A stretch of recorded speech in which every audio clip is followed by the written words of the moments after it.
चिन्तासन्तानहन्तारो यत्पादाम्बुजरेणवः स्वीयानां तान् निजाचार्यान् प्रणमामि मुहुर्मुहुः। यदनुग्रहतो जन्तुः सर्वदुःखातिगो भवेत् तमहं सर्वदा वन्दे श्रीमद्वल्लभनन्दनम्। अज्ञानतिमिरान्धस्य ज्ञानाञ्जनशलाकया चक्षुरुन्मीलितं येन तस्मै श्रीगुरवे नमः। नमामि हृदयशेषे लीलाक्षीराब्धिशायिनं लक्ष्मीसहस्रलीलाभिसेव्यमानं कलानिधिं चतुर्भिश्च कृभिस्तथा षड्भिर्विराजते योऽसौ पंचधा हृदये मम। करो आराम जिनका क्रम हो।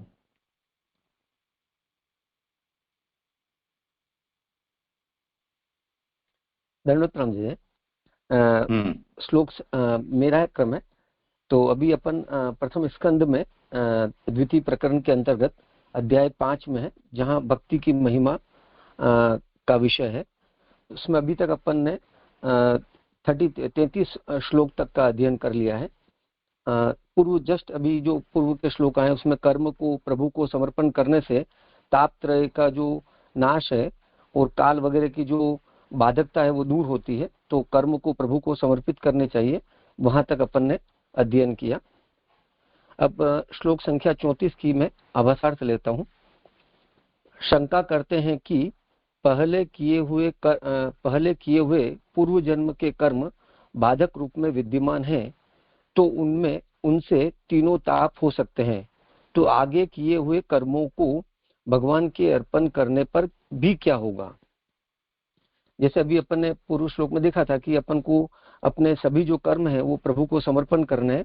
तो जो वर्तमान में जो अपन कर्म कर रहे हैं उनको अगर समर्पण करेंगे तो उसका जो तापत्रय है वो तो नाश होगा ही, पर अगर पूर्व जन्म में जो अपन ने कर्म किए हैं उनका तो बाधकता विद्यमान है, तो वो तो फिर ताप करेंगे ही। तो तापत्रय का नाश होने पर भी क्या होगा फिर, तो आगे किए हुए कर्मों को भगवान के अर्पण करने पर भी क्या होगा। तो अभी अपन ने जो कर्म आगे कर चुके हैं उनका अर्पण करने पर क्या होगा, वो जो प्रश्न आ रहा है, तो उसका यहाँ पे नारद जी बता रहे हैं अपन को। एवं नृणाम क्रिया योगाः सर्वे संस्कृति हेतवः त एवात्म विनाशाय कल्पन्ते कल्पिताः परे। श्लोकार्थ। इस प्रकार कर्म के अधिकारी मनुष्यों के जो क्रिया योग हैं वे जन्म मरण के कारण होते हैं, परंतु यदि उनको भगवान को अर्पित कर दिए जाएं तो उनका स्वरूप ही नष्ट हो जाता है, अर्थात उनमें कर्मत्व ही नहीं रहता, तो वे तापत्रय को कैसे पैदा कर सकते हैं। सुबोधनी जी, जैसे भगवान के संबद्ध यानी कि अर्पित कर्म से तापत्रय का नाश होता है, इसी प्रकार पूर्व कर्मों को भी भगवान के समर्पित करने से उन कर्मों का स्वरूप ही नष्ट हो जाता है, फिर वे तापत्रय आदि को उत्पन्न नहीं कर सकते। तो यहाँ पे आया कि जैसे अपन अभी जो अपन कर्म है अपने तीनों अपने भी सभी आदि भौतिक आध्यात्मिक आदिदेविक कर्मों को अगर हम प्रभु को समर्पित करेंगे तो वो तापत्रय का नाश करेंगे। उसी प्रकार से अगर हम जो पूर्व में हमारे पूर्व में किए हुए कर्मों को भी जब हम प्रभु को समर्पित करते हैं तो वो कर्मों का भी स्वरूप जो है वो नष्ट हो जाता है, तो वो भी जो तापत्रय है आदि भौतिक आध्यात्मिक और आदिदेविक तापत्रय को उत्पन्न नहीं कर पाते हैं।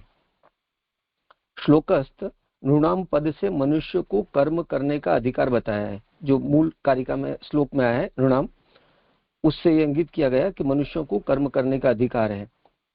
वे सभी कर्म भले ही पुण्यजनक हो तो भी जन्म मरण के कारण होते हैं। अब जो मनुष्य कर्म कर रहा है अगर वो सभी कर्म सिर्फ पुण्य रूपा कर्म करे तो भी वो पुण्य रूपा कर्म से उसके जो कर्म संचित होंगे और प्रारब्ध में उसका जन्म मरण का जो जब तक वो कर्मों का फल पूर्णतया समाप्त नहीं होता तो उसके जन्म मरण का जो चक्र है वो चलता रहता है पुण्य कर्म होने के बावजूद भी। उन सभी क्रियाओं को अर्थात कर्मों को ईश्वर के समर्पित कर दिए जाएं तो उन कर्मों का स्वरूप ही नष्ट हो जाता है। अब अगर जीव अगर अपने सभी कर्मों को चाहे वो पुण्य कर्म है उनको भी अगर जब प्रभु को समर्पित कर देता है तो उन कर्मों का स्वरूप ही नष्ट हो जाता है, और कर्मों का स्वरूप नष्ट होने से वो जो जन्म मरण का चक्र है उससे वो छूट सकता है। उन समर्पित कर्मों से जीव को फिर तापत्रय नहीं होता। जिस प्रकार प्रज्वलित आग में तृण आदि डाल दिए जाएं तो वे उसमें जाकर स्वरूप से ही, यानी कि मेरे को लगता है शायद स्वरूप से ही नष्ट हो जाते हैं, वे ताप नहीं कर सकते। इसी प्रकार भगवत समर्पित कर्म सर्वथा नष्ट हो जाते हैं, उनमें कर्मत्व ही नहीं रहता, तो वे तापत्रय को कैसे पैदा करेंगे। तो जिस तरीके से अपन अग्नि में अगर तृण यानी कि घास के जो होते हैं उनको अगर डाल दें तो वो जल के जैसे भस्म हो जाते हैं, खत्म हो जाते हैं, उसी प्रकार से जब हम कर्म को अगर प्रभु को समर्पित कर देंगे तो वो समर्पित कर्म जो है उसका कर्म का स्वरूप ही नष्ट हो जाएगा, और जब कर्म का स्वरूप नष्ट हो जाएगा तो फिर वो कर्म तापत्रय को पैदा नहीं करेंगे। तो जो मूल आभाषार्थ में शंका आई थी कि कर्मों को भगवान को अर्पण करने पर क्या होगा, तो इसमें नारद जी ने बताया कि कर्मों को जब हम भगवान को समर्पित करेंगे तो उसका स्वरूप जो है वो नष्ट हो जाएगा, और स्वरूप नष्ट होने के कारण उनकी बाधकता खत्म हो जाएगी। श्लोक संख्या 34 तक यह वर्णन आया।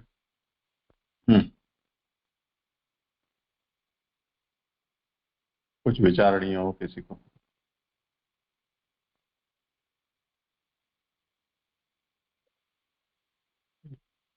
धन्यवाद, प्रणाम दीजिए।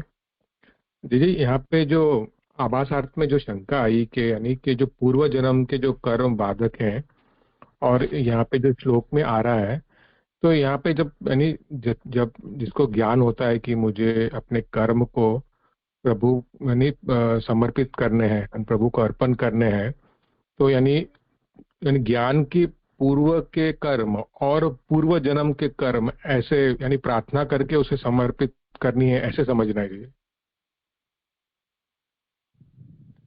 यहाँ आशय ऐसा लग रहा है इसमें कि जैसे अपन ने श्लोक संख्या 32 और 33 में देखा कि कर्मों को प्रभु को समर्पित करने का अपन को उपदेश प्राप्त हो रहा है, मतलब अपन को मतलब कर्तव्य प्राप्त हो रहा है।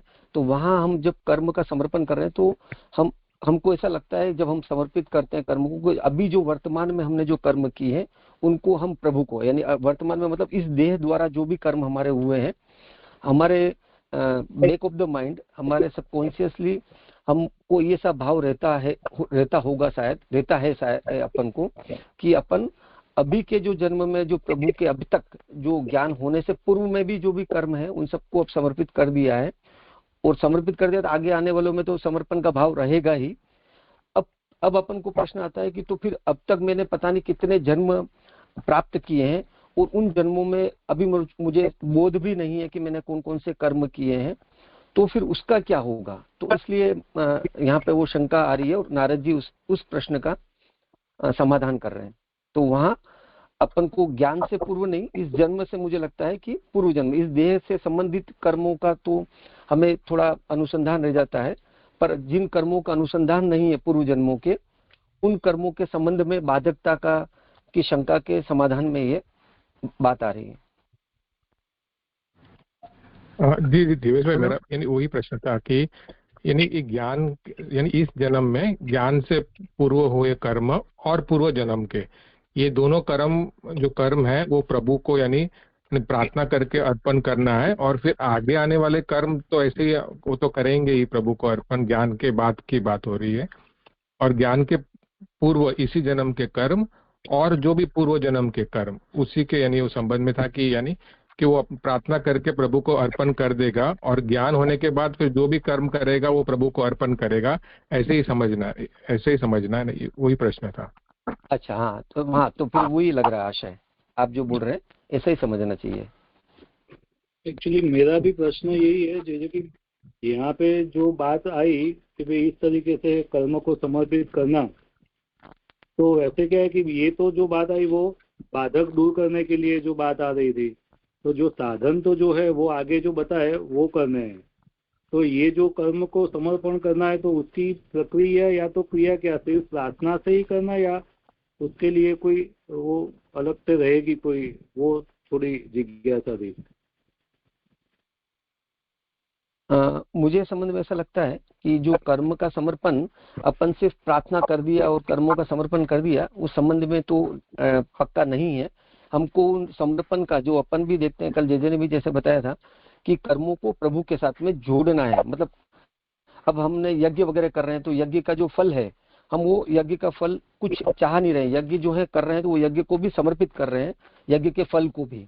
उसी प्रकार से हम कोई भी कर्म अगर कर रहे हैं तो प्रभु को समर्पित कर रहे हैं, और वो समर्पित करते वक्त जीव के अंदर ये अनुसंधान रहता है कि मैं प्रभु का अंश हूँ, वो प्रभु अंशी है, इस कारण मुझे ये समर्पण का कर्तव्य प्राप्त है, मुझे करना चाहिए कि इन कर्मों को मैं अपने स्वयं के लिए न करके प्रभु के संबंधित करूं, ताकि जैसे ऊपर के 33वें में भी आया था कि जब हम इस तरीके से कर्मों को प्रभु को अर्पण करते हैं, समर्पित करते हैं, तो वो बंधन रूप नहीं होते हैं, उसका स्वरूप बदल जाता है, मतलब वो कर्म कर्म नहीं रहता।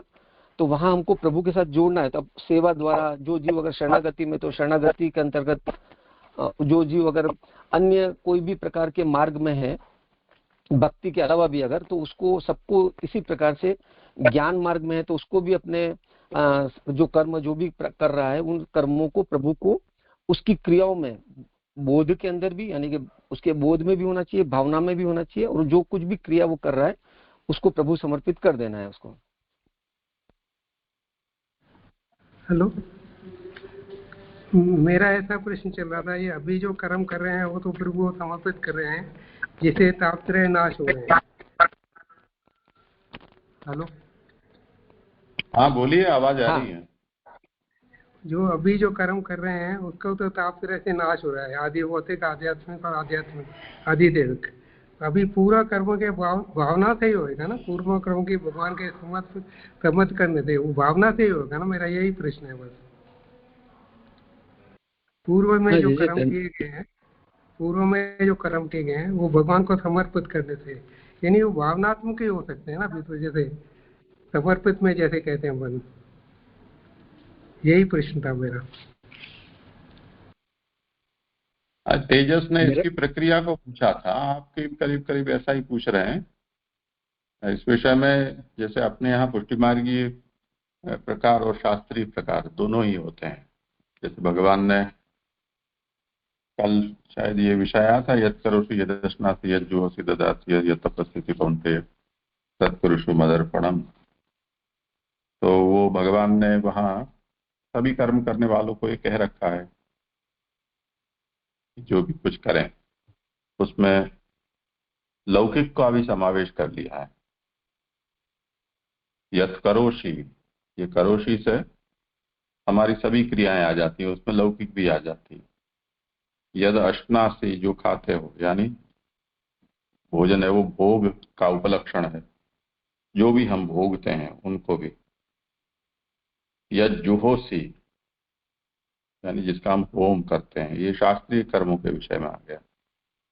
और ददासी, ये दान के विषय में, चाहे वो लौकिक हो चाहे शास्त्रीय हो। यह तपस्यसी, जो भी हम तप करते हैं, तप भी कायिक वाचिक मानसिक तीनों ही प्रकार के होते हैं, शास्त्रीय भी होते हैं अशास्त्रीय भी होते हैं। तो यह तपस्यसी तत्पुरुषो मदर्पणम। तो यहाँ करोषि, अश्नासी, ददासी और तपस्यसी, ये चार जो गिनाए हैं वो भी उपलक्षण ही है, यानी कहने भर के लिए चार संख्या है। इसका मतलब सभी कुछ को लेना है, और भी जो भी हमें ऐसा लगता है कि ये समर्पणीय है उन सबको समझ लेना है। तो तत्कुरुषो मदर्पणम, वो तुम मुझे अर्पण करो। अब यह अर्पण की प्रक्रिया क्या है, वो अपने यहाँ ब्रह्म संबंध के रूप में है, जिसमें सर्वप्रथम संकल्प जो लेते हैं, हम प्रतिज्ञा करते हैं प्रभु के सन्मुख, तो मेरा ऐहिक पारलौकिक भूत भविष्य वर्तमान सभी कुछ जड़ चेतन आत्मा से लेकर देह पर्यंत सभी कुछ मैं आपको समर्पित करता हूं। और ब्रह्म संबंध उत्तर, उसके बाद सिद्धांत रहस्य ग्रंथ में कहे अनुसार भगवान की जो आज्ञा है कि निवेदन ये हुआ, उसके बाद अब समर्पण करना है। तो वो समर्पण की प्रक्रिया है जो हम मार्ग में कहते हैं। यही बात है वो भागवत संप्रदाय के अंतर्गत एकादश स्कंद आदि में और भी सर्वत्र यही बात बताई गई है। कर्म मार्ग में इसका प्रकार थोड़ा पृथक है। वहां हर कर्म के आरंभ और अंत में वो भगवान का संकल्प करके स्मरण करके कर्मारंभ होता है और यस्य स्मृत्या च नामुक्त्या तपो ये क्रिया न्यूनम संपूर्णताम याति सद्यो वंदेतमच्युतम मंत्रहीनम क्रियाहीनम भक्तिहीनम जनार्दन यत्कृतं तु मया देव परिपूर्णम तदस्तु में ऐसी न्यूनातिरिक्त दोष के परिहार की प्रार्थना करके प्रभु का स्मरण करके और विष्णवे नमः विष्णवे नमः विष्णवे नमः या श्री कृष्णार्पणमस्तु अथवा तेन पुण्येन श्री गोपीजन वल्लभ प्रियताम न मम, इन शब्दों में हर कर्म के अंत में उसका भगवत समर्पण किया जाता है। ये कर्म मार्ग की प्रक्रिया है।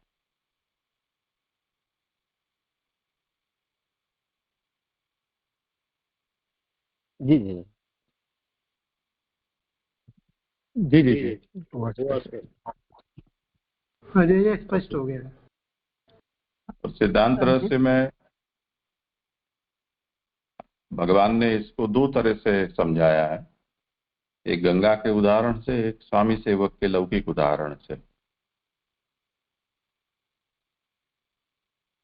तो गंगा में सम्मिलित हो जाने पर सभी जल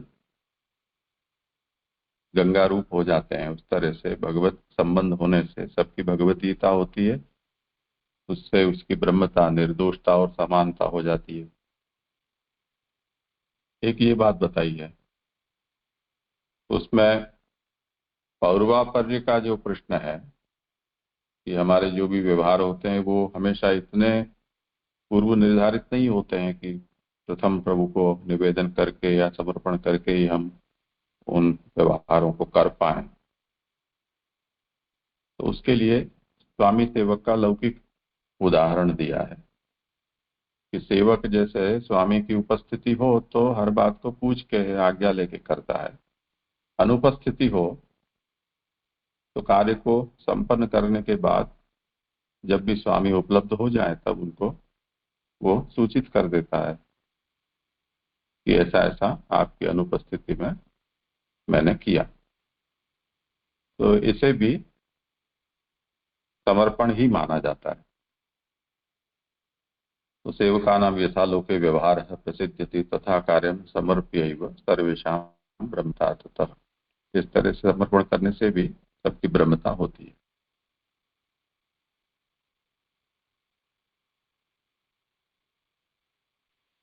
जी जी अच्छे से समझ आए। जी जी जी दंडवत जी जी आपसे ने समझा है, उसमें खाली एक ही प्रश्न था।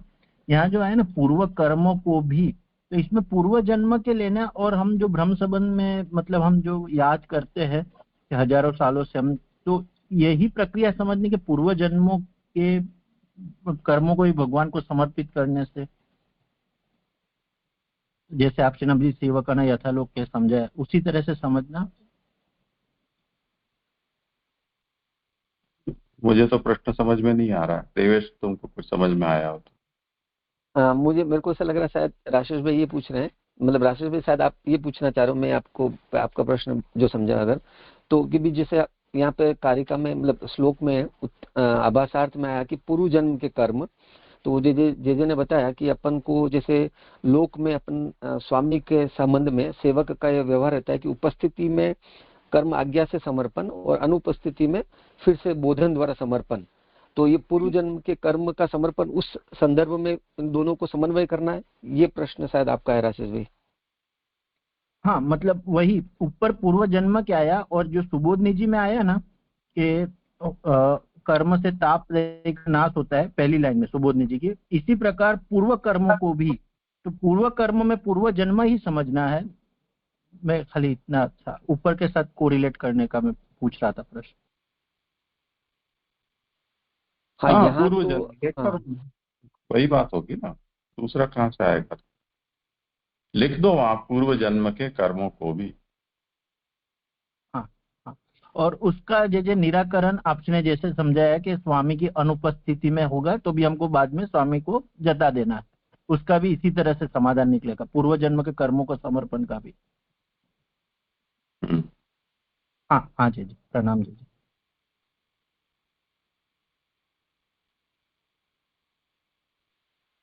आगे लो जय। हाँ जय। परमानंद जी। हाँ अच्छा। हाँ जय, दंडवत। यहाँ कर्मों की बात चल रही है, जैसे जैसे पूर्व जन्म के कर्म, तो मैंने गीता जी में ऐसा पढ़ा था कि पूर्व जन्मों के कर्मों के कारण ही ये ध्येय प्राप्त हुआ। जैसी परिस्थिति में, जैसे घर में, जैसे भगवान ने उसमें आज्ञा की है, तू जो कर्म करता है, जो अर्जुन ने प्रश्न किया था कि आपकी भगवत प्राप्ति नहीं हुई और उसकी देह छूट गई, तो फिर उसके द्वारा की गई भक्ति का क्या होगा? तो उसमें भगवान ने उत्तर दिया था, तुझको अगले जन्म में वो स्वतः ही सारी चीजें प्राप्त हो जाएंगी। तो मतलब मैं जो समझा हूँ या समझता था, वो ये समझता था पूर्व जन्मों के कर्मों से ही इस जन्म में जो भी सुख सुविधाएं या जहाँ भी जन्म हुआ है वो प्राप्त हुआ है। तो पूर्व जन्म के कर्म इसके बाद भी कुछ शेष हैं क्या? मुझे ये समझना था, या ये मैंने जो सुना या पढ़ा वो गलत था? मुझे ऐसा लग रहा है आपके प्रश्न में कि जैसे अपन ने यहाँ पे अभी जो सुबोधिनी जी में जैसे पढ़ा कि हम जो भी कर्म कर रहे हैं, अगर वो कर्म अगर अभी अपन पाप कर्म को एक बार हटा दें और अगर हमने सभी कर्म अगर पुण्यजनक भी कर रहे हैं तो उससे जन्म मरण जो है वो, क्योंकि कर्म को जब तक हम पूर्णतया कर्मों का बैलेंस यानी जो संचित कर्म में जब तक वो खत्म नहीं हो जाएंगे तब तक वो जन्म मरण का चक्र चलते रहने वाला है। पर अब वो जो कर्मों के कारण होने वाला जन्म जो चल रहा है उसमें यह बात आ रही है कि अब कर्म का स्वरूप को कैसे नष्ट करना। अब अपन जैसे बोल रहे हैं कि आज के समय में हमको जो भी देह मिली है या हमको जो भी परिवार आदि और हमारे जो भी संपर्क प्राप्त हुए हैं उनमें हमारे पुण्य जन्म के कर्म कारण रूप रहे होंगे। तो वो अपन अगर भक्ति के संदर्भ में अगर विचार कर रहे हैं तो वो अपने पूर्व श्लोक में अपन अध्ययन कर चुके हैं कि वहां नारद जी बता रहे हैं कि जो दृष्ट कर्तव्य कारण है और एक अदृष्ट कारण है। तो वहां अदृष्ट कारण जो इसी प्रकार से पूर्व जन्म के कर्मों के संस्कार से हमें ये भक्त देह प्राप्त हुई है या भक्ति का परिवार और ये भक्ति रूप माहौल हमको प्राप्त हुआ है, तो वहां मना किया गया है कि ये विचार नहीं करना है आपको, जो है वो प्रभु की कृपा से, प्रभु के कृपा बल से अपन को ये प्राप्त हुआ है। तो वहां कारण रूप में पूर्व जन्म के यानी कि जो अदृष्ट कर्म है वो उनको कारण रूप में नहीं लेना है। अब ये जो हम जो कुछ भी कर्म देह वगैरह तो हमको मिल रही है, हो सकता है कि वो कर्म उसमें कारण बन रहे हैं, लेकिन वो प्रभु की, अगर हम भक्ति के परिधि में जब हम सोच रहे हैं तो हम उसमें प्रभु की इच्छा से वो कर्म इस तरीके से हमको प्राप्त हो रहे हैं। अगर प्रभु उसमें अन्यथा इच्छा करेंगे तो वो कर्म अन्यथा फल प्रदान करेंगे, क्योंकि जहाँ प्रभु को अपन सर्व समर्थक सर्व सामर्थ्यवान कहते हैं कि जो प्रभु दुष्ट कर्म अपने मतलब जो तीनों प्रकार के जो कर्म जो जीव के कर्म है, मतलब प्रभु जो है वो दुष्ट साधन, सुसाधन और निसाधन तीनों ही के करता है, मतलब उन सबके समर्थ है। तो प्रभु तो कर्म को जो कुछ भी चाहे अपने संदर्भ में कर सकते हैं। तो हम जब अगर भक्ति के संदर्भ में विचार कर रहे हैं तो ये विचार आ रहा है हमारा, हमको इस तरीके से विचारना है। अन्यथा जो है वो अगर कोई भी किसी को देह परिवार और जो भी उसको सुख समृद्धि वगैरह या जो भी उसको मिल रहा है सुख या दुख, वो उसके पूर्व जन्म उसके कारण रूप है ही, वो प्रारब्ध में वो उसको मिल रहे हैं, वो अन्य के संदर्भ में हमको इस तरीके से समझना है, मुझे ऐसा लग रहा है। नहीं, मेरा कहने का आशय ये था, कि अभी 33वें श्लोक में ये बात कही गई थी कि सारे कर्म भगवान को अगर समर्पित कर दिए जाएं तो सारी प्रॉब्लम सॉल्व। तो फिर क्वेश्चन उठा कि पूर्व जन्म के कर्म हो, तो इसलिए मैंने ये बात कही। तो उसमें कहते हैं, शंका करते हैं कि पहले के किए हुए पूर्व जन्म के कर्म बाधक रूप में विद्यमान हो, तो इसलिए मेरा ये क्वेश्चन था। हाँ, तो उनको भी अब अपन ने समर्पण कर दिया, मतलब वहां पे नारद जी बोल रहे हैं उनको भी समर्पित कर दो। अब उनका भी स्वरूप नष्ट हो गया है, अब अपने लिए वो स्वरूप नष्ट हो गया। अब प्रभु के संदर्भ में ही अब हमारे को जो कुछ भी प्राप्त हो रहा है वो प्रभु के कृपा बल से प्राप्त हो रहा है, कृपा से मिल रहा है। अब कर्म का स्वरूप वो नष्ट हो गया हमारे लिए। देवेश भाई, यानी परमानंद जी का जो प्रश्न था वो मैं ऐसे समझाऊं कि उन्होंने जो गीता जी से जो लेकर जो प्रश्न किया है कि पूर्व जन्म के कर्म के अनुसार उनको इस देह की प्राप्ति हुई, तो शायद उनका प्रश्न ऐसा है कि जब पूर्व जन्म के जो कर्म के अनुसार जो किए हैं उससे उनको देह की प्राप्ति हुई, तो एक कौन से कर्म है जो बच गए जो प्रभु को अब समर्पित करने हैं? क्योंकि उन कर्मों के द्वारा ही जो उन्होंने जो कर्म किए उससे ही देह की प्राप्ति हुई है। तो मुझे ऐसा उनका प्रश्न लगा कि फिर अभी जो समर्पित जो पूर्व जन्म के जो अभी कह रहे हैं कि समर्पित करने, ये फिर क्या है? तो फिर मैं उसे ऐसा समझूं कि चलो कि पूर्व जन्म के कर्म से उनको इस देह की प्राप्ति हुई भी होगी। परमानंद जी की सम्मति ले लो कि प्रश्न हाँ जी, यही है कि नहीं है। हाँ हाँ जी, हाँ परमानंद जी, बिल्कुल आप कह रहे हैं, यही प्रश्न था मेरा। जी। हाँ जी, तो ये मैं ऐसा हाँ जी, तो ये मैं ऐसा समझता हूँ कि जो उनको इस देह की प्राप्ति पूर्व जन्म के कर्म के अनुसार मिली होगी भी, लेकिन पूरे जो कर्म किए होंगे, जो पूरे जो अदृष्ट है यानी वो इस देह मिलने से नष्ट नहीं हो जाएंगे, कुछ संचित रह जाएंगे। यानी कुछ अच्छे कर्म किए होंगे उसके द्वारा इस देह की प्राप्ति हुई होगी, लेकिन कुछ अनिष्ट वगैरह कुछ अच्छे भी कुछ बच भी गए होंगे, वो जो अदृष्ट होगा उसके कारण उसको इस जन्म में यानी सुख दुख की प्राप्ति होगी। ये ऐसे मैं समझता हूँ जी।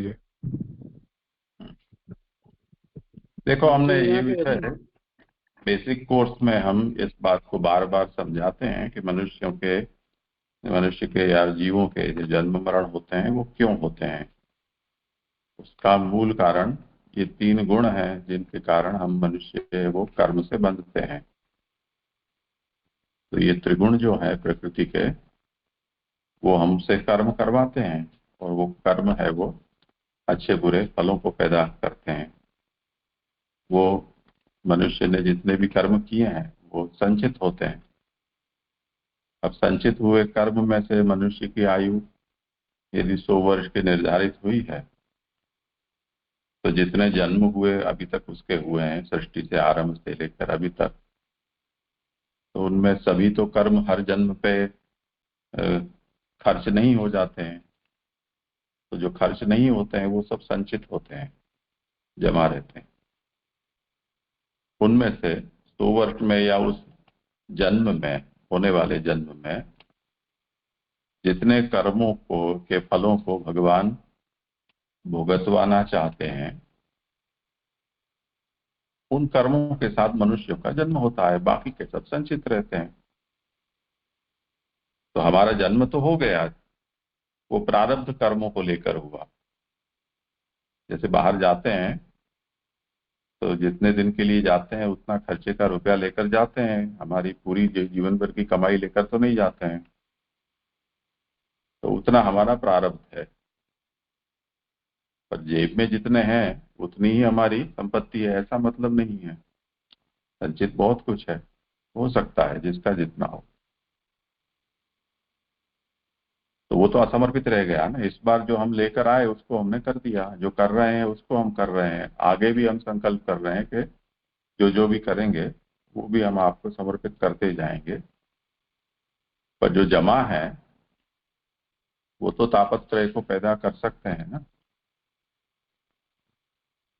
ये प्रश्न यहाँ करते हैं और उसका समाधान दिया है कि उनको भी कर देने से हो जाता है। जैसे सिद्धांत रहस्य में इससे उल्टा कहा है कि पूर्व का तो सब कर देंगे, पर अब आगे करोगे उसका क्या। आत्मनिवेदन जब किया तब तक के जितने हैं सब कुछ उसको समर्पित हमने कर दिया है। अब तो हम दूध के दूल्हे हो गए, गंगा नहा ली, ऐसा हो गया। अच्छी बात है, चलो पंचदोष निवृत्त हो गए। पर अब ब्रह्म संबंध के बाद क्या? जैसे ही असमर्पित संसर्ग होगा तो फिर वही हाथी के स्नान की तरह पानी से नहाए और बाहर आके धूल से नहा लिए, तो ऐसे कैसे हो गए?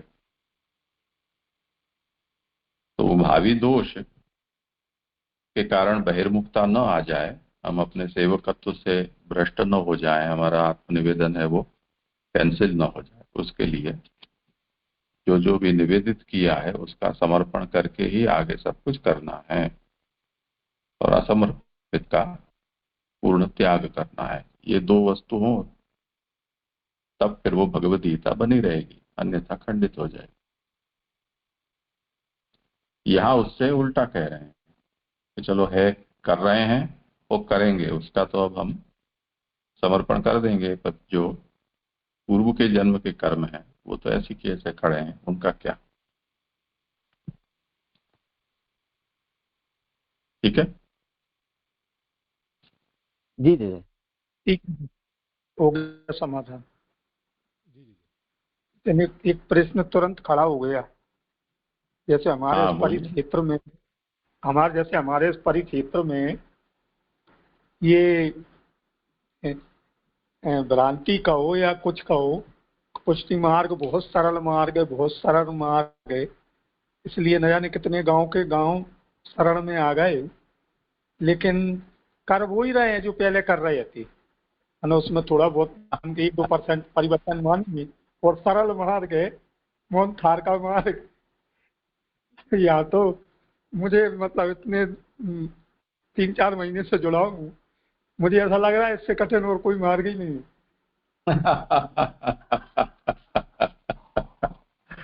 बात तो सही है, सब लोगों को ऐसे ही घुमाते हैं, सब माया जाल है। मार्ग के ऊपर चढ़ाना होता तो मार्ग बताते, मार्ग पर चढ़ाना ही नहीं है, खुद के पीछे लगवाना है, तब फिर यही चलेगा गोरख धंधा।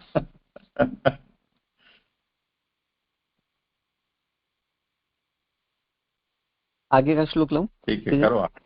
हाँ। आभासार्थ, श्लोक 35 की आभासार्थ। इस प्रकार स्वभाव से होने वाले लौकिक कर्मों का जन्म मरण के कारण जो कर्म पहले किए गए और वर्तमान में हो रहे हैं उनका विनियोग ईश्वर में करना चाहिए, यह कहा। ये बात अभी तक आ गई। अब जो भगवान की कीर्ति के लिए जो शास्त्र में कथित कर्म हो रहे हैं उनका क्या फल है, इस आकांक्षा पर कहते हैं कि अभी तक अपन ने वो जो आभासार्थ का वो पहला पक्ष देख लिया, जो कहा गया वहां पे बताया। अब जो प्रभु की कीर्ति के लिए यानी भगवान की कीर्ति के लिए भी शास्त्र में कुछ निहित कर्म कहे गए हैं, उन कर्मों को जो शास्त्र में निहित है उन कर्मों को अगर हम कर रहे हैं तो उनका क्या फल होगा, ये आकांक्षा अब उत्पन्न हो रही है। उसका समाधान अब इस श्लोक 35 में प्राप्त होगा। यदत्र क्रियते कर्म भगवत परितोषणम ज्ञानम यदधीनम ही भक्ति योग समन्वितम। श्लोकार्थ यत तद धीनम ही। अरे द पूरा पढ़ो ना, यत तदधीनम ही, तदधीनम ही। श्लोकार्थ। ठीक है जी। श्लोकार्थ, जो भगवान के संतुष्टि के लिए कर्म किया जाता है उससे भक्ति ज्ञान पैदा होते हैं। भक्ति योग के सहित होने वाला ज्ञान उस कर्म के अधीन है। सुबोधिनी जी, यन्न स्वधितम गुरुवः प्रसादितः, हमने अच्छा अध्ययन किया है और गुरुओं को प्रसन्न किया है, उससे भगवान प्रसन्न होवे ऐसी प्रार्थना की गई है और नियत फल भी यही है।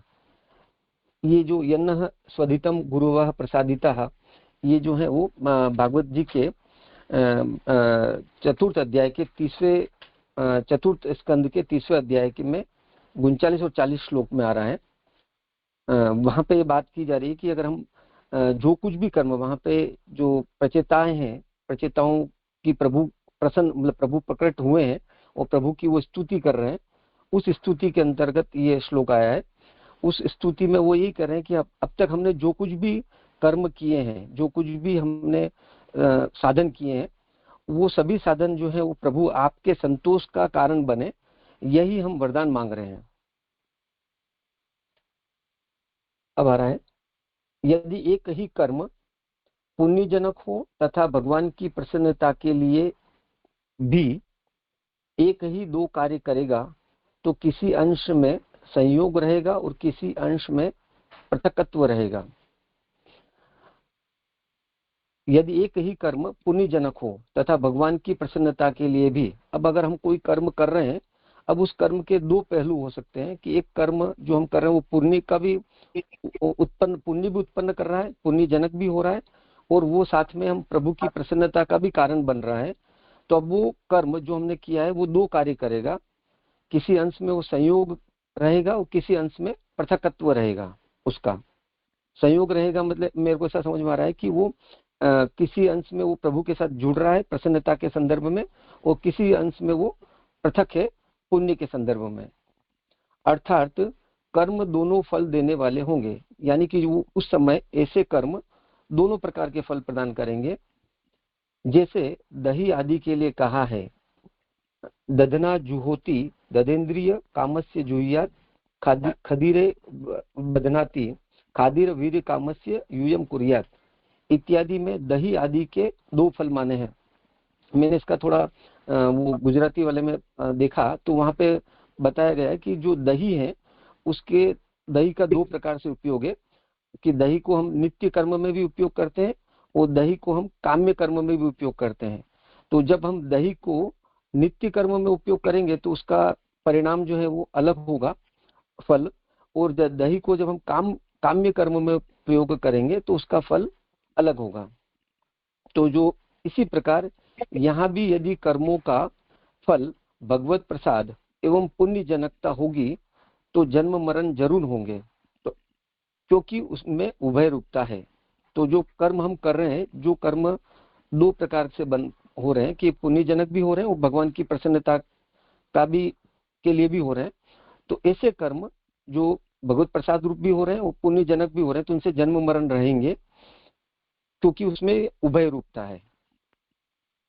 इस पर कहते हैं कि जो कर्म भगवान के परितोष के लिए किए जाते हैं उनसे भक्ति ज्ञान पैदा होते हैं, और उस ज्ञान ये आदि आशंका से यहाँ तक थी वो आशंका थी यहाँ। अच्छा, यहाँ पे आशंका है? नहीं, उस पर कहते हैं, यहाँ से अच्छा, उस उत्तर पर शुरू कहते होता है। अच्छा, ये उत्तर शुरू हुआ। इससे पहले आशंका थी। अच्छा, जी जी जी, कि वो जो कर्म है, अब कर्म जो अगर दो प्रकार से अगर वो फल प्रदान करने की सामर्थ्य रख रहा है, क्योंकि वो पुण्यजनक भी है और प्रभु की प्रसन्नता के लिए भी, तो ये प्रश्न उत्पन्न हो रहा है यहाँ पे कि अब तो वो उभय रूप हो गया कर्म, और उभय रूप होने के कारण अब वो जन्म मरण का कारण बनेगा, तो इसका समाधान क्या? ये जब आशंका हुई, इस पर कहते हैं कि जो कर्म भगवान के परितोष के लिए किए जाते हैं उनमें भक्ति ज्ञान पैदा होते हैं, और उस ज्ञान आदि से ज्ञानाग्नि सर्वकर्माणि, ज्ञानाग्नि सब कर्मों को भस्म कर देती है, अर्थात ज्ञान होने पर सब कर्मों का नाश हो जाता है। ये ज्ञानाग्नि सर्वकर्माणि ये भगवत गीता के 4th अध्याय में 37वें श्लोक में आ रहा है कि वहां पे ये कहा जा रहा है कि जब हम जो कर्म कर रहे हैं तो कर्म से हमारा जो है प्रभु के साथ का जो संबंध है कि हम प्रभु के अंश हैं या हम ब्रह्म रूप है, हम भी वो क्षीण हो गया हमारा, वो कर्म में हम इतने उलझ गए, मतलब व्यस्त हो गए। अब जब हमको ज्ञान, ये ज्ञान एक ऐसा साधन है कि हमको वो याद दिलाता है कि हम कौन है, उस संबंध को याद दिलाता है, और हम प्रभु के अंश हैं ये भी हमको बताता है। तो ऐसा ज्ञान जो होता है वो कर्म को नाश कर देता है।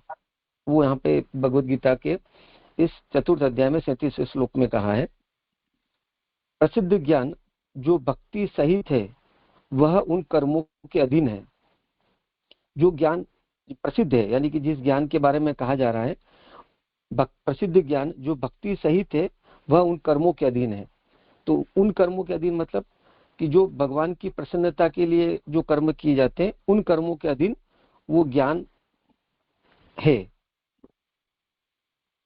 ऐसा यहाँ लग रहा है, मतलब सूचित हो रहा है कि अब जैसे अपन कर्म करते हैं, अपन भी कई बार बोलते हैं, जैसे अभी जे ने भी बताया कि जो कर्म मार्ग के अंदर भी वो कर्म करते हैं तो गोपीजन वाला प्रत्यर्थम कर्म का समर्पण कर देते हैं। अपन भी पुष्टि मार्ग में जो कुछ भी शास्त्र में नियत फल नियत कर्म अपन को जैसे ग्रहण वगैरह प्राप्त होता है, या अन्य भी जो कर्म अपन को अन्य भी जो नियत कर्म अपन को प्राप्त होते हैं, उन कर्मों को करके अपन, चूंकि शास्त्र में वो कर्म बताए तो अपन उन कर्मों को गोपीजन वाला प्रीत्यर्थ यानी भगवान की प्रसन्नता के लिए वो कर्म है, वो हम आज्ञा हुई है हम उसके लिए कर रहे हैं, तो वो उन कर्मों के अधीन वो ज्ञान है। श्लोकस्थ ही पद सूचित करता है कि सर्वापेक्षा च यज्ञादि श्रुतिरेश्ववत, यह न्याय ब्रह्म सूत्र के 3 अध्याय के 4 पाद में है। वहां 25वीं कारिका में ये बात आ रही है ब्रह्म सूत्र के अंदर। वहां कहा गया है कि ज्ञान के स्वरूप का उपकारी कर्म है या नहीं। अब वहां पे प्रश्न उत्पन्न हो रहा है, मतलब कि जो ज्ञान है उसके स्वरूप को प्रदान करने में, यानी कि ज्ञान का जो स्वरूप है उसको प्राप्त करने में कर्म का उपकारी होगा या नहीं, वो प्रश्न वहां उत्पन्न हो रहा है। वो वहां पे वो बात की जा रही है, मतलब वो ब्रह्म सूत्र के इस 3 अध्याय के 4 पाद के 25वीं कारिका में। तो वहां पे पूर्व पक्ष ये कहता है तो कि आचार्यवान पुरुषो वेद, जो आचार्य बनाता है वही पुरुष भगवान को जान सकता है। तो गुरु की शरणागति एवं उसके उपदेश से ही ज्ञान हो जाएगा, फिर कर्म की क्या आवश्यकता है, यह वहां शंका उठाई। तो पूर्व पक्ष ने जब ये बोला गया कि जो ज्ञान का स्वरूप का उपकारी है कर्म, तो पूर्व पक्ष ने ये शंका उठाई कि जनरली हम क्या देखते हैं कि भी जो हमको ज्ञान प्राप्त करना है तो ज्ञान तो हमको आचार्यवान पुरुषो वेद, आचार्यवान जो पुरुष हैं वो जो गुरु हैं उनके मुख से ही प्राप्त होगा। तो हम उनकी शरणागति में जाएंगे, उनके उपदेश हमको प्राप्त होंगे, तो उनसे हमको ज्ञान प्राप्त हो जाएगा।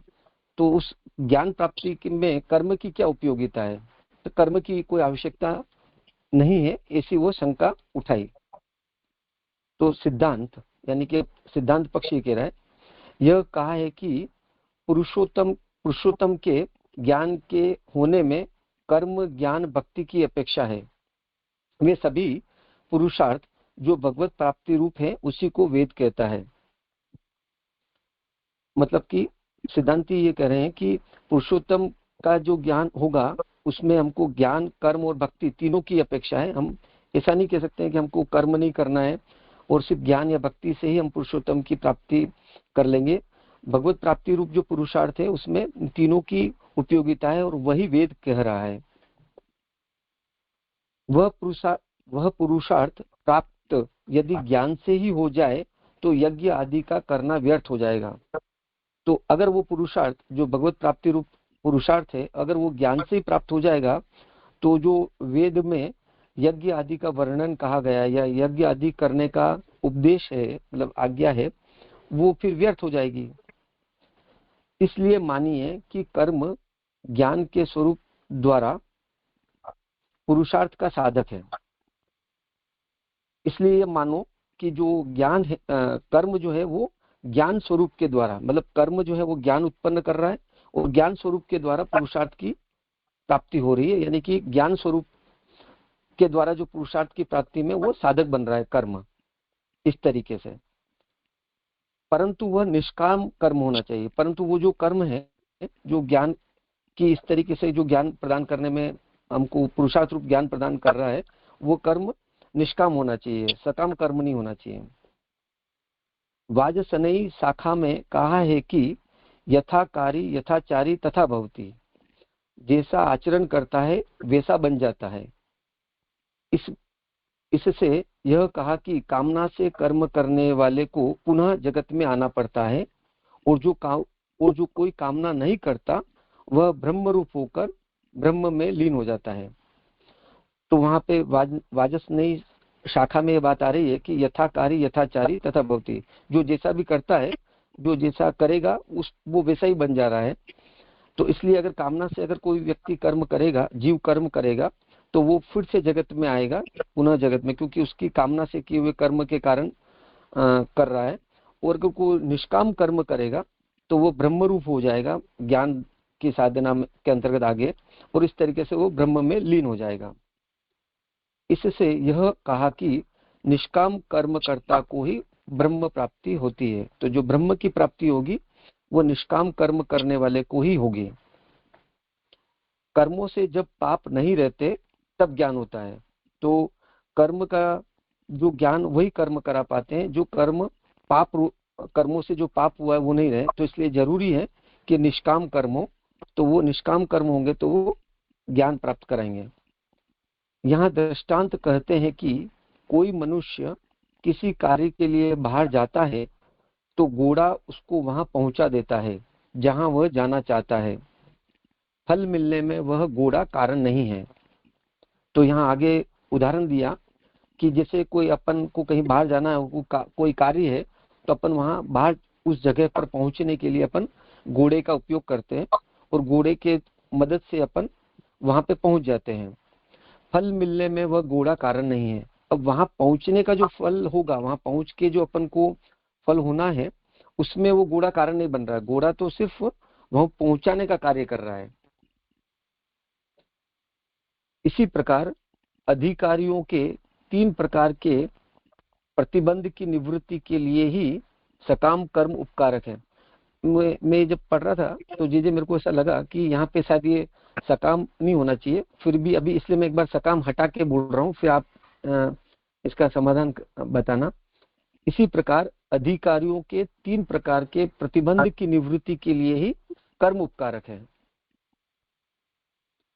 तो जो अधिकारी हैं उनको भगवत अधिकारियों के 3 प्रकार के प्रतिबंध की निवृत्ति के लिए, जो 3 प्रकार के प्रतिबंध है जो अपन ने तापत्रय में देखा आगे, आदि भौतिक, आध्यात्मिक, आदि देविक, उनकी निवृत्ति के लिए जो कर्म है वो उपकारक है। क्योंकि वो कर्म जो है वो हमको ज्ञान की प्राप्ति कराते हैं और ज्ञान से हमको भगवत प्राप्ति होती है।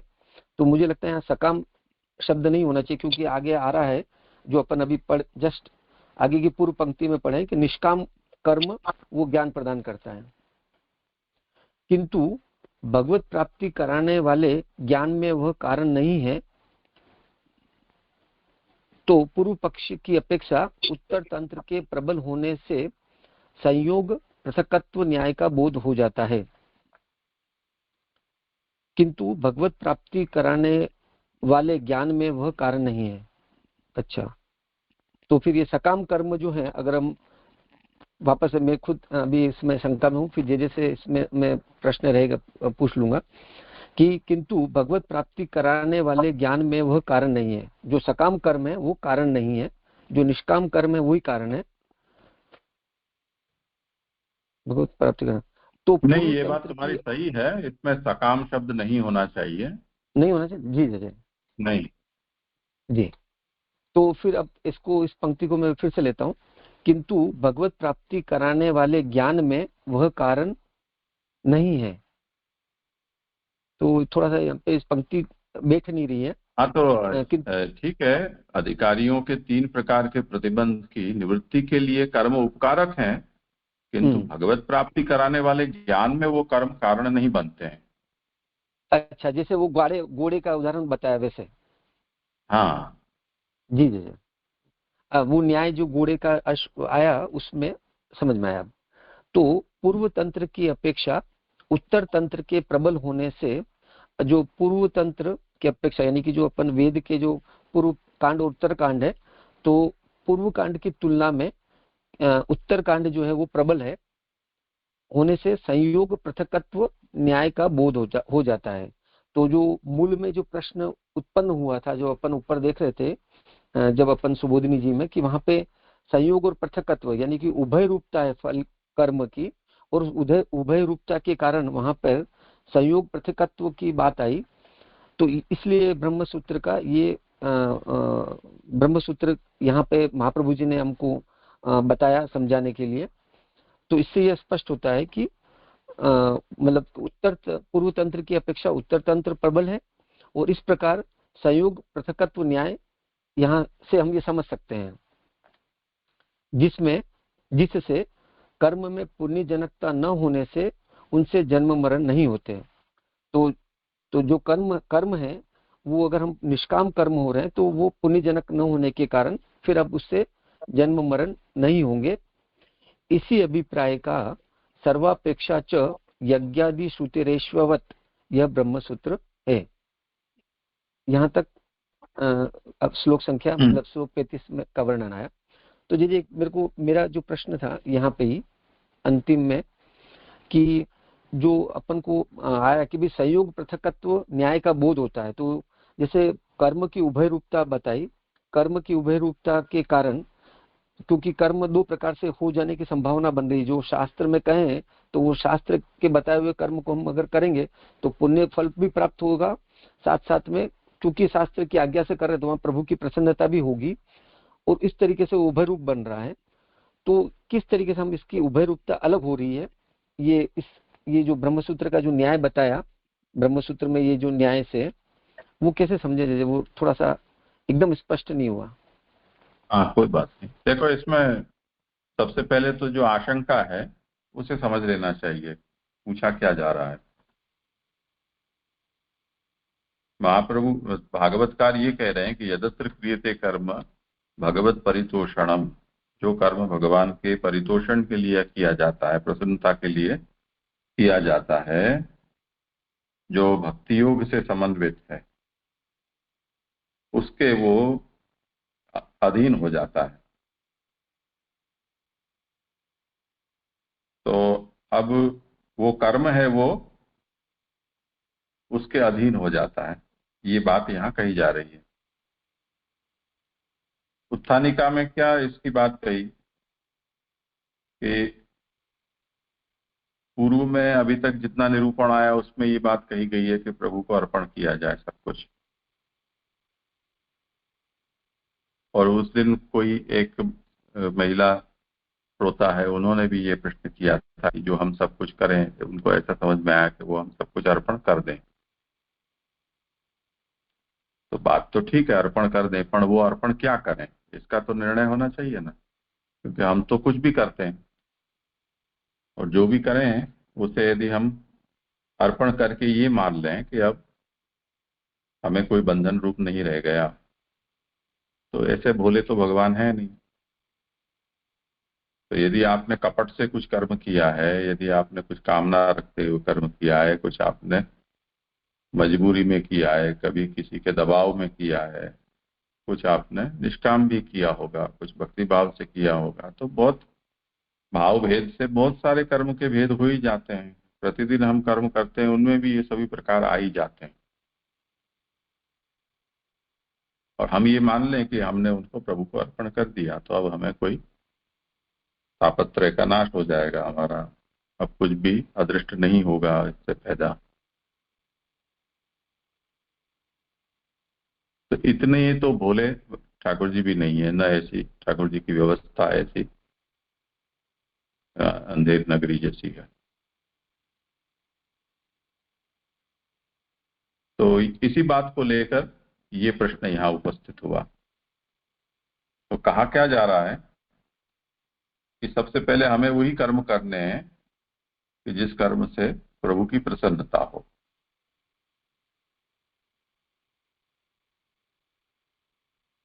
तो यहाँ जो कर्म हम प्रभु की प्रसन्नता के लिए हम करेंगे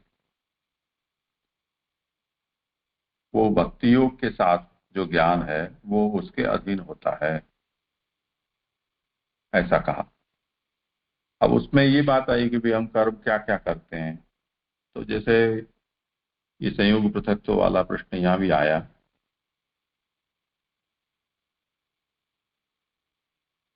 कि कोई एक कर्म हमने किया जो कर्म पुण्य भी पैदा करता है और भगवान को प्रसन्न भी करता है। जितनी भी नित्य नैमित्तिक निष्काम कर्म है उन सभी कर्मों का भी कुछ न कुछ फल बताया गया है और सकाम के भी कुछ न कुछ फल बताए गए हैं। तो पूर्व मीमांसकों का ये एक न्याय है प्रसिद्ध कि स स्वर्गस्यात् सर्वान् प्रति अविशिष्टत्वात्, ऐसा जैमिनी कहते हैं कर्म मीमांसा में। जैसे अहरह संध्याम उपासित, ये एक विधि है वेद की। वेद कहता है प्रतिदिन संध्या करनी चाहिए। यावत जीवम अग्निहोत्रम जुहुयात, जब तक जियो तब तक अग्निहोत्र करो।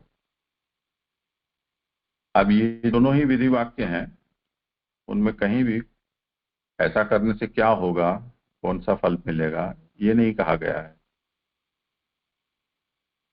इसी तरह जैसे सत्यम वद, धर्मम चर, स्वाध्यायन मा प्रमद, देव पितृ कार्याभ्याम न प्रमदितव्यम, अतिथि देवो भव, आचार्य देवो भव, पितृदेवो भव। यहाँ भी कुछ कुछ करने के लिए कहा गया है, पर इससे क्या होगा ये कहीं नहीं कहा गया है। तो जहां फल कथन नहीं है उसका तात्पर्य वेद का ये है कि ये फलाशा से नहीं करना है, ये आपको अवश्य कर्म के रूप में करने हैं इन कर्मों को। इससे क्या मिलेगा, हर बात में आप इस तरह से लालचू बन के मत बैठे रहो कि इससे क्या होगा, इससे क्या होगा। तो ये सब निष्काम करने हैं। अच्छा, निष्काम करने हैं तो ऐसा कौन मनुष्य होगा कि जो कुछ भी न मिले फिर भी कुछ किए ही जाए। ऐसा तो संभव नहीं है।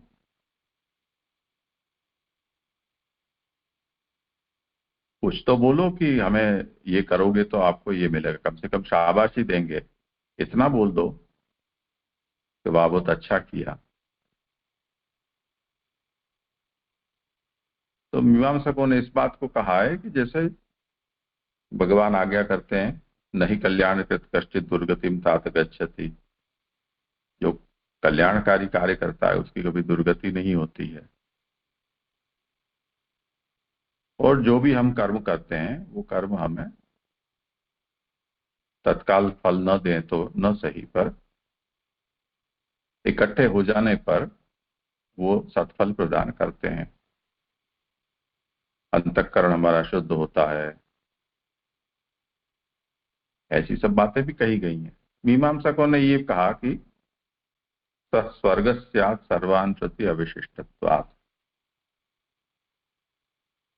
कि जिसका कोई फल नहीं बता गया है उसका कम से कम फल स्वर्ग प्राप्ति तो है ही। तो जहां जहां भी फल कथन नहीं है वहां वहां स्वर्ग हमें सोच लेना है। और जिन जिन कर्म विधानों के साथ कोई फल का कथन है उसका वो विशेष फल हो गया वो कर्म का। तो उस विधि में बताई गई कामना जिसके भीतर है वो कर्म करे।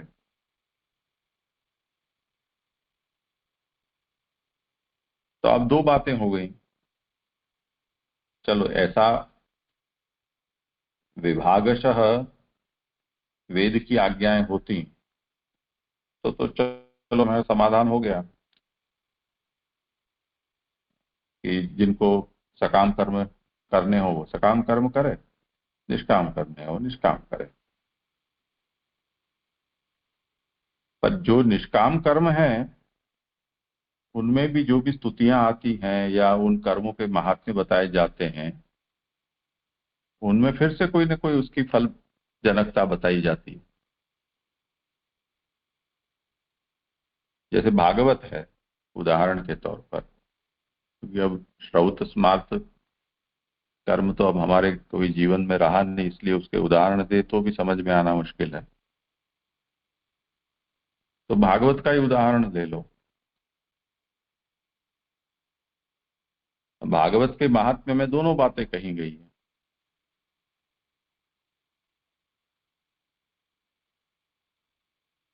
फिर कृष्णार्थीति धनार्थीति श्रोता वक्ता द्वयो मतः, कृष्ण को चाहने वाला और धन को चाहने वाला, श्रोता और वक्ता दोनों प्रकार के होते हैं। तो जो जैसा चाहता है उसे वो फल देती है भागवत। कृष्ण को चाहता है उसे कृष्ण देती है, धन को चाहता है उसको धन देती है। तो जितने भी कथक्कड़ हैं वो भागवत का दोहन कृष्ण को एक और रख के धन के रूप में करते हैं। ये धनदाता है।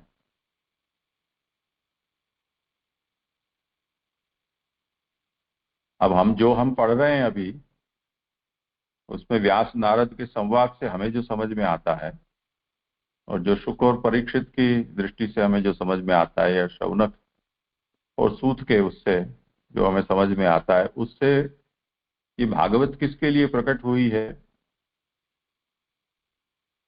वो एक अलग ही चित्र खड़ा करता है। ये मूल जो भागवत में कही गई बात है, और धुंधुकारी की कथा हमें कुछ और ही बात बता रही है। अब ये दोनों ही शास्त्र में ही कही गए हैं। धुंधुकारी का उद्धार करने के लिए भी भागवत है, यानी मच्छर मारने के लिए भी, और अणुबम का उपयोग मच्छर मारने के लिए भी किया जा सकता है। रॉकेट का उपयोग है वो आपके घर में लैंडिंग के लिए भी हो सकता है, चंद्रमा जाने के लिए भी हो सकता है। तो अब ऐसी सब दोहरी बातें होने पर तो ये समस्या होगी ना कि फिर क्या होगा। उसका उदाहरण यहाँ संयोग पृथक्त्व न्याय से देते हैं कि एक ही कार्य पुण्यजनक भी हो जाए और भगवान को प्रसन्न करने वाला भी हो जाए। अब यदि पुण्यजनक होगा तो कर्म बंधन करके फिर से जन्म कराने वाला हो जाएगा, तो भगवान तो और दूर खिसक जाएंगे। तो इसमें संयोग पृथक्त्व है। उसका दूसरा उदाहरण देते हैं दधना जुहोती। कोई एक यज्ञ है जिसमें दधी से होम करना है, वहां कह दिया दधना जुहोती। अब ये कोई कर्म इस प्रकार का है कि जिसमें किसी को इंद्रिय संबंधी अर्थ की कामना है, यानी सुख भोग की कामना है, उसे ये कहा जा रहा है कि दधना इंद्रिय कामस्य जुहुयात। तो ये एक ही वचन है जिसमें दधी से होम करने के लिए कहा जा रहा है। उसमें एक वचन ये कह रहा है कि किसी भी कामना का उल्लेख किए बिना इसको तुम ये होम के अंग के रूप में इस दधी का प्रयोग करो। तो दूसरा वचन ये कह रहा है कि ये इंद्रिय काम के अंगभूत में दधी का होम करो। तब उस स्थिति में फल क्या होगा? दधी रूप एक पदार्थ है, द्रव्य है। वो ये वाक्य उसमें इंद्रिय काम का फल उसको प्राप्त होगा ये कहेगा।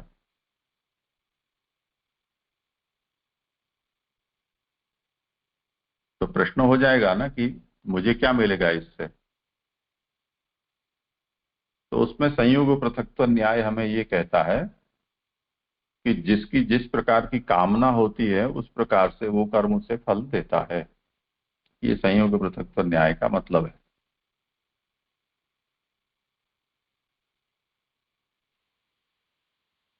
तो ये पूरा विषय है, ये इस विषय को लेकर कहा गया है कि जब हम किसी कर्म को करेंगे और भगवत प्रभु की प्रसन्नता के लिए यदि हम उस कर्म को करेंगे तो वो कर्म है वो कोई नया बंधन को पैदा नहीं करेगा, परंतु प्रतिबंधों की निवृत्ति मात्र करेगा।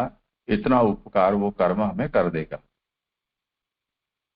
अब रही बात यह कि उससे कोई ज्ञान पैदा हो जाएगा या उससे कोई भक्ति पैदा हो जाएगी या भगवान मिल जाएंगे, तो ऐसा नहीं है। उसके लिए अलग से साधन करना होगा।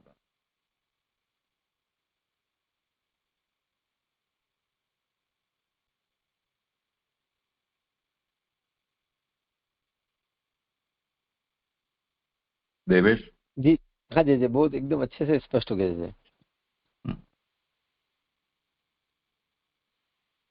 हाँ धन्यवाद, प्रणाम दीजिए। ये एक प्रश्न था जो आपने जो समझाया उस पे तो यानी बहुत कुछ स्पष्ट हो गया। लेकिन ये हम अभी ये पीछे से हम ये देख के आ रहे हैं कि सभी कर्म यानी प्रभु को अर्पण करना है, वहाँ पे अर्पण और फिर भावना से भी उस बात समझाई थी कि यानी आप जो करोगे यानी ऐसा प्रभु करवा रहे हैं। तो जब हम पूरे कर्म प्रभु को अर्पण कर देते हैं तो ये जो आपने यहाँ शंका उठाई कि पुण्यजनक तथा दूसरा तो समझ में आता है कि भगवान की यानी प्रसन्नता के लिए किए तो यानी भक्ति हो सके, लेकिन ये शंका में जो पुण्यजनक हो ये नहीं समझ में आया कि क्यों कहा, क्योंकि पूर्व में जब आपने कर्म प्रभु को अर्पण कर दिए हैं तो फिर वो पुण्यजनक कैसे हो जाएंगे। और जो फिर आगे वही आता है कि फिर जो जहाँ से आता है ना कि इस पर कहते हैं कि जो कर्म भगवान के परितोष के लिए किए जाते हैं उनसे भक्ति पैदा होते हैं। और फिर आगे कहते हैं कि ऐसा होने से जो कर्म है वो भस्म हो जाते हैं। तो ये वापस यही प्रश्न होता है कि पूर्व में जो कर्म उसने प्रभु को अर्पण कर दिए हैं तो कर्म तो तभी ही भस्म हो गए, तो ये फिर वापस ऐसा क्यों आया, ये समझ में नहीं आ रही जी। हाँ देवेश। हाँ जैसे मेरे को अभी जो जैसे आपका जो पहला प्रश्न का जो पहलू है, मतलब उसमें जो आया था कि संयोग पृथकत्व जो न्याय क्यों ब्रह्मसूत्र में ये बात आई और क्यों ब्रह्मसूत्र को यहाँ पे महाप्रभु जी ने ब्रह्मसूत्र से हमको समझाया, तो शंकाकार ने वहां पे एक्चुअली ये संयोग पृथकत्व कहा। क्यों जैसे बताया ना, जैसे कि मीमांसक आदि, क्योंकि शास्त्र में कर्म कई ऐसे कर्मों का उल्लेख आ रहा है कि जो कर्म करने पे कोई फल का वर्णन नहीं है, पर फिर भी जैसे मीमांसकों ने उसको स्वर्ग प्राप्ति रूप फल के साथ जोड़ दिया। तो किसी न किसी प्रकार से कहीं किसी व्यक्ति के मन में आया कि अच्छा ये कर्म कर रहा हूँ तो मेरे को शास्त्र की आज्ञा के अनुसार ये कर्म कर रहा हूँ, तो और कुछ फल का यहाँ वर्णन नहीं प्राप्त हो रहा, तो एटलीस्ट ये मेरे को पुण्य, क्योंकि मैं शास्त्र की आज्ञा के अंतर्गत कर रहा हूँ तो ये पुण्य तो मेरे को प्रदान कर ही रहा है, क्योंकि मैं वेद का अनुसरण कर रहा हूँ और साथ में चूंकि वेद का पालन कर रहा हूँ तो प्रभु की प्रसन्नता भी हो रही है। तो ये क्या हो गया कि अब कर्म की दो तरफ के उसके पहलू आ गए हैं कि एक तरफ वो पुण्य रूप कारण जो कि जन्म मरण का कारण बन रहा है वो भी कर रहा है, और साथ में वो प्रभु की प्रसन्नता रूप भी बन रहा है।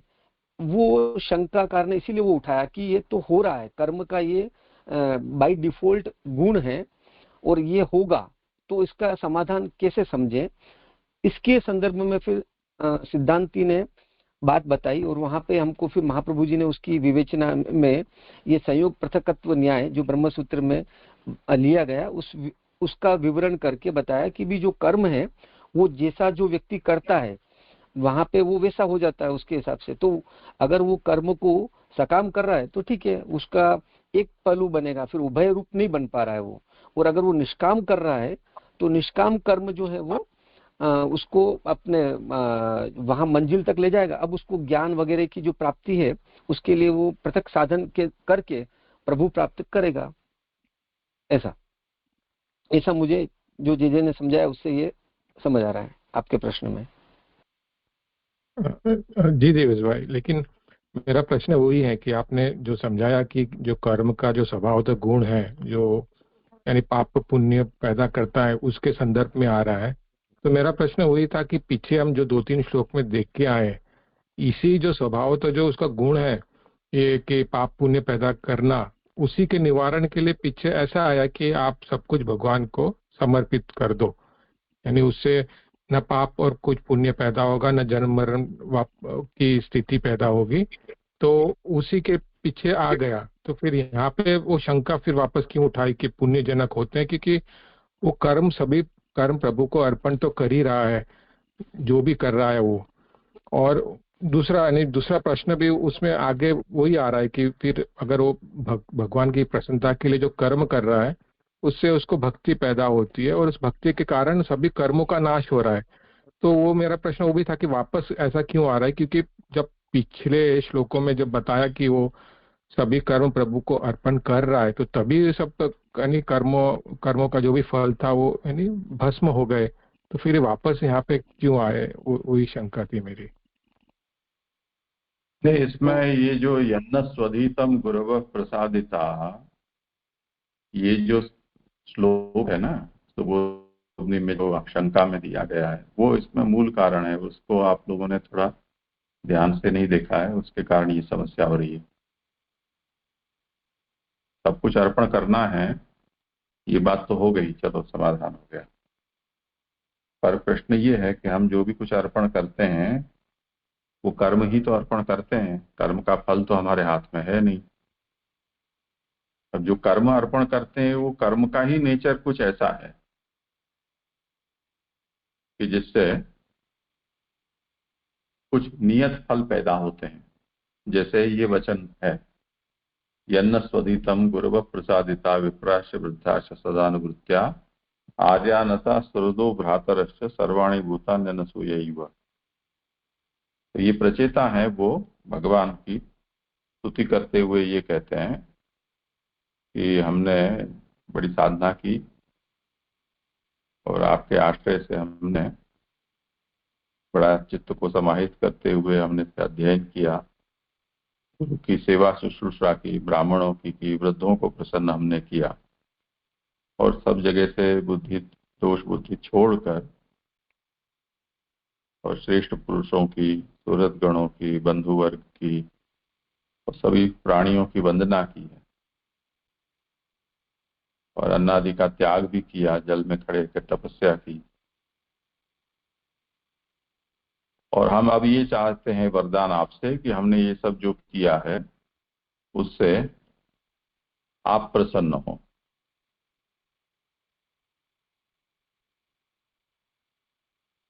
इस तरह से उन्होंने यहाँ पर प्रार्थना की। तो अब महाप्रभु सुबोधनी में ये बात कहते हैं कि यन्न स्वधितम गुरवः प्रसादिता इत्यत्र, इस श्लोक में प्रचेता ने भगवत प्रसाद हेतुत्वेन प्रार्थनात् नियत फलत्वाच्च, प्रचेता ने ये प्रार्थना की कि हमने ये जो भी कुछ कर्म किया है वो आपकी प्रसन्नता का कारण बने और यही उसका नियत फल हो।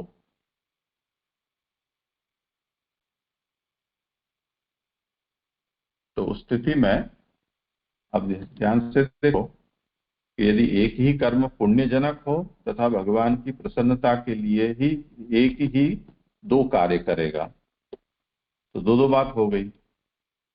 जो जो कुछ भी किया है उससे कुछ पुण्य भी होता है और भगवान के लिए भी, भगवान की प्रसन्नता का काम भी यही कर्म कर रहा है। तो किस अंश में संयोग रहेगा और किस अंश में पृथकत्व रहेगा, यानी किस अंश में ये पुण्य जनकता रहेगी और किस अंश में ये पुण्य जनकता नहीं रहेगी। तो कर्म दोनों फल देने वाले होंगे। अब उसका फिर से ददना जुहोती का उदाहरण देकर समझाया कि दही आदि के दो फल माने हैं। इसी प्रकार यहां भी यदि कर्मों का फल भगवत प्रसाद एवं पुण्य जनकता होगी तो जन्म मरण तो होंगे ही होंगे। तो भगवान की प्रसन्नता होने पर भी ये तापत्रय का विनाशक कर्म हो जाएगा अर्पण कर देने से, ये बात तो नहीं आ रही है। तो उभय रूपता तो उसकी साफ साफ दिखलाई दे रही है।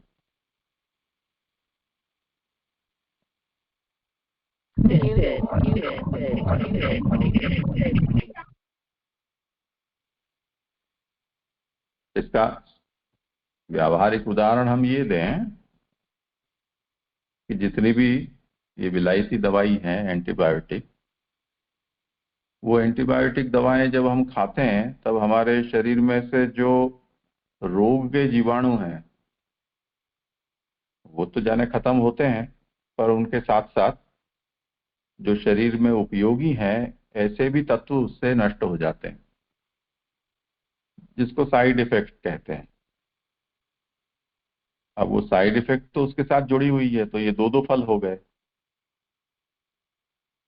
यानी रोग का भी नाश और स्वास्थ्य का भी नाश। तो ये तो समस्या वाली बात है ना। कोई ये कहता है कि मुझे तो रोग ही दूर करना है, मेरे स्वास्थ्य का नाश मुझे नहीं करना है। डॉक्टर कहेगा कभी एंटीबायोटिक, हमारे पास तो यही इलाज है और ये इलाज ऐसे हैं कि इसके साथ इसकी साइड इफेक्ट्स हैं ही। वही यहाँ कह रहे हैं, ये संयोग पृथक्त्व की बात फिर से आई। क्या बाद में फिर आप उसकी जो साइड इफेक्ट्स हैं उसके लिए आप अलग से दवाइयां खाएंगे तो उससे वो दूर हो जाएंगी। या किसी को डायरिया हो जाता है, किसी को एसिडिटी हो जाती है,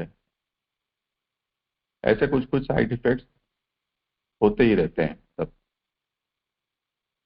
तो यहाँ भी चलो भगवान की प्रसन्नता हुई तो हुई, प्रचेताओं ने वरदान मांगा था, तो यहाँ जो कुछ भी किया है उसका कोई पुण्यजनकता भी है। अब पुण्य जो साथ में खड़ा हो गया है वो कहेगा कि अब मुझे भोगो।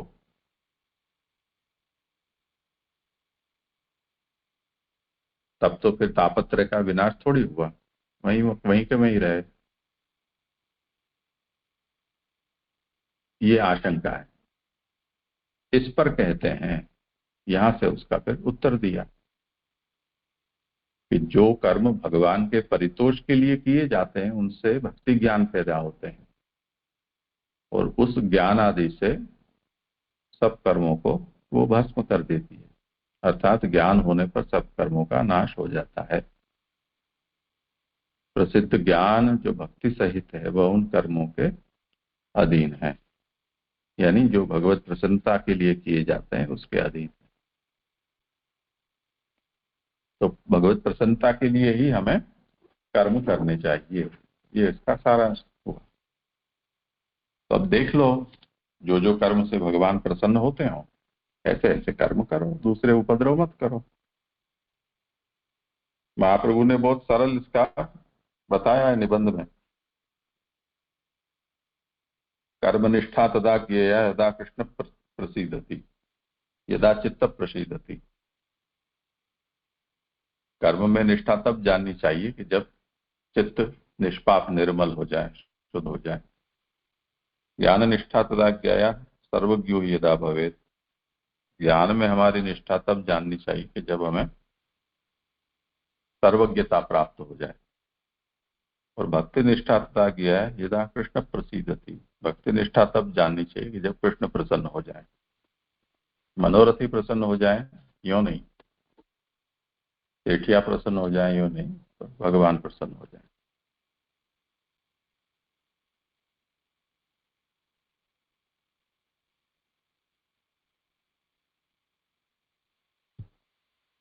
जी जी जी, बहुत जी जी सुंदर जी, है, समझ आया।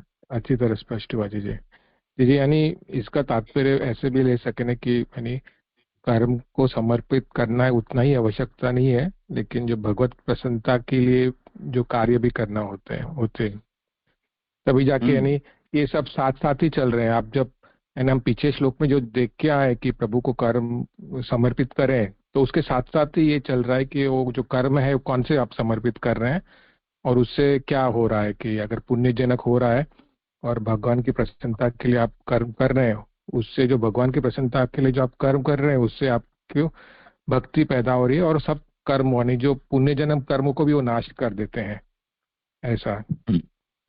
जिसमें एक प्रश्न और हुआ जैसे कि ये तो समझ में आया कि ये जो भक्ति मार्गी है उसका ये समाधान हो गया, लेकिन जो भक्ति मार्गी नहीं है यानी जो यानी भगवान की प्रसन्नता के लिए कार्य नहीं कर रहे हैं, तो उसने कर्म समर्पित किए होंगे तो भी उससे कुछ नहीं होगा, ऐसे ही समझ रहा है।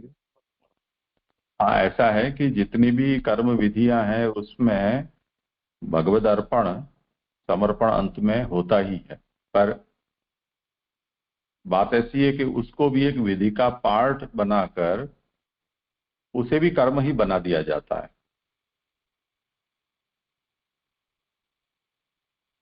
तो उसे कर्मकांड बनाकर चलो ये भी एक लिस्ट में इतने कर्म हैं, उसमें एक कर्म ये भी है कि इस कर्म को अर्पण कर दो भगवान को, तो करा, छुट्टी हुई, खत्म, अब कुछ बाकी नहीं। तो वो एक औपचारिकता हो जाती है।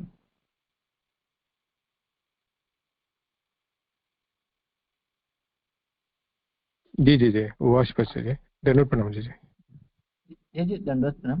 जी ये जो लास्ट लाइन में आया ना कि पूर्व तंत्र की अपेक्षा उत्तर तंत्र के प्रबल होने से संयोग पृथकत्व न्याय का बोध होता है, तो यहाँ पूर्व कांड और उत्तर कांड ही समझना है जी। हाँ, तो मतलब जैसे कर्म का मतलब कर्म से ज्ञान का प्राबल्य है, ऐसा महाप्रभु। हाँ, कर्म वही घोड़े का न्याय बताया, घोड़ा पहुंचा देगा, हाँ। उसके बाद फल वो पैदा नहीं करेगा। तो जैसे ये सामान्य कर्म समझने, क्योंकि आगे जो एक चीज आई ना कि प्रसिद्ध ज्ञान जो भक्ति सहित है वह उन कर्मों के अधीन है, तो वो जो कर्म बताए वो तो भगवत प्रसन्नता वाले जो कर्म है उनके अधीन ज्ञान और भक्ति है। तो ये दोनों अलग बात हुई। जो सामान्य कर्म है उससे ज्ञान मतलब उत्तम कक्षा का है, और जो ज्ञान जो भगवत प्रीत्यर्थम जो कर्म हो रहे हैं वो ज्ञान से भी अधिक है, ऐसा ना। हाँ जी, हाँ जी।